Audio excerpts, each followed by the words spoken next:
öppna skosnören kan förstöra en hel tävling. Därför använder jag klipsen för att alltid vara på den säkra sidan med att det sitter där det ska.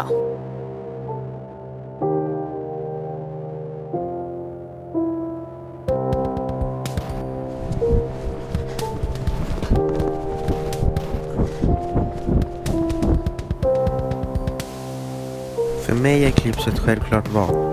Det är en mycket smidig pryl som håller mina skosnören på rätt plats samt underlättar mitt fotbollsspelande.